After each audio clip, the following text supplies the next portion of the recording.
Welcome back, dearies, to Sinfully Desilicious. I'm excited to reveal this month's theme. It's no-ferment pancake varieties originated from all four southern states of India. I know how super excited you are. When it comes to South Indian breakfasts like idlis and dosas, though it's simple to cook, it needs hours of fermentation. These no-ferment tiffins are bliss when you have no plans for the next meal. First comes in this theme is our God's own country Kerala special Pathiri or Aripathiri. It's basically a gluten-free flatbreads or rotis made from roasted rice flour. It can be compared to Akki roti of Karnataka or Tandalachi Bhakri of Maharashtra. The only difference you can say is Pathiri has to be kneaded immediately when they are warm, while Bhakri is kneaded after a while. Now let's kickstart the preparation of the super soft, light, gluten-free rice rotis. For this, you need to roll boil required quantity of water with salt and coconut oil in a wide, thick bottom pan. Here my 1 cup of rice powder required 1¼ cup of water, which may varies from 1 to 1½ cup according to the rice powder you choose. To know how to judge the quantity of water, refer to my notes in the website, whose link I have shared in the description box. Once the water has boiled well, lower the flame and add 1 cup of rice powder to it gradually. Parallelly stir the flour while adding it as well. Mix till you don't see any streak of rice flour unmixed. Selecting the apt rice powder is crucial in getting the perfect pathiris. You can use plain rice powder, but it should be a fine powder, shouldn't be coarse as puttu powder. Another important point to be noted is the rice powder has to be roasted well before cooking. Alternatively, you can buy pathiri powder or idiyappam powder, which is readily available in the market. These powders are pre-roasted. You can directly use them to make pathiris. Here I made pathiris with idiyappam powder, which is pre-roasted. After mixing well, switch off the flame, close and let it rest for 5 minutes undisturbed. Then transfer to a deep bowl. Grease your hands with coconut oil. Start kneading vigorously by punching, folding, swirling. Continue this pattern for 5 minutes till you get a soft, smooth dough. Initially, if you cannot tolerate the heat, mix with a wooden spatula for a couple of minutes. Then knead with your hands to give that required pressure. You can intermediately grease your palms with coconut oil to avoid flour sticking to your hands.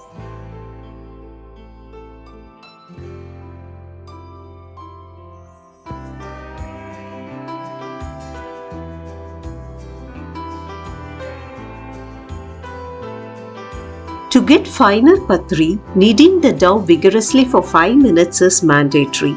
Trust me, it involves a good arm work. If you can't make it, hire a person who has a good arm strength in your family.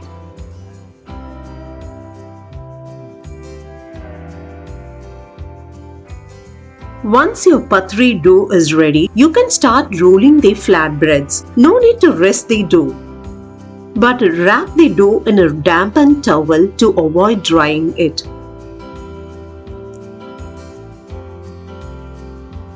Pinch a little portion and keep the remaining dough always covered. Press it tightly between your palms to make it into a soft, smooth balls. Then dust with rice flour generously and roll it as a very thin bread.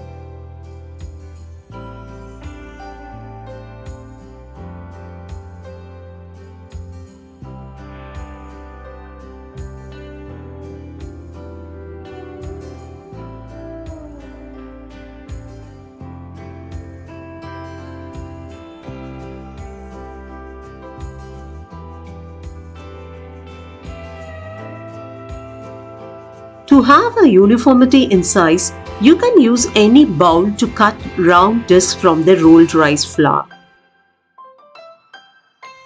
Dust the excess rice flour sticking to the disc. Beauty of this pathiri is the transparency. You can see it while rolling, as I show it right now, and also after cooking.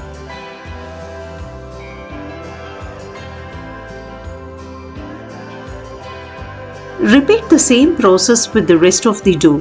It's better to toast the pathiri parallelly while you're rolling to get finer results. Or you can roll all together and toast them in a shot, but make sure you cover the rolled pathiri from drying out. Now toast this rolled disc on a hot griddle pan or tawa. Keep in medium flame and flip each side after a minute. If you press with ladle or cloth at edges, slowly it puffs up. Flip and remove it from the pan.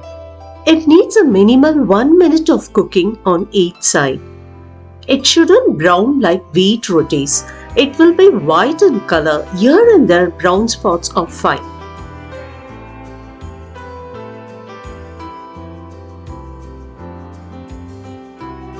Stack them and wrap it in a towel or foil to keep warm. It also helps to avoid getting it dried.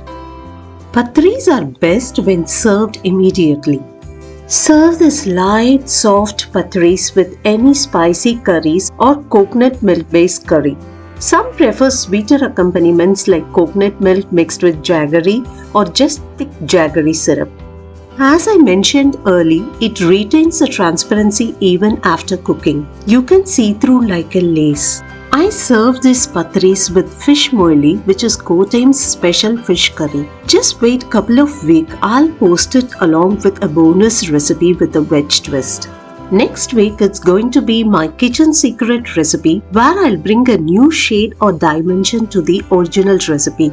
Yes, I'm going to do another variation of pathiri which is nei pathil or nei pathiri or puricha pathiri. It's a fried version of pathiri where I showed my versatility by including few healthy ingredients. Stay tuned with Sinfully Desilicious for such captivating recipes. When I discovered cooking, I discovered myself. So can you.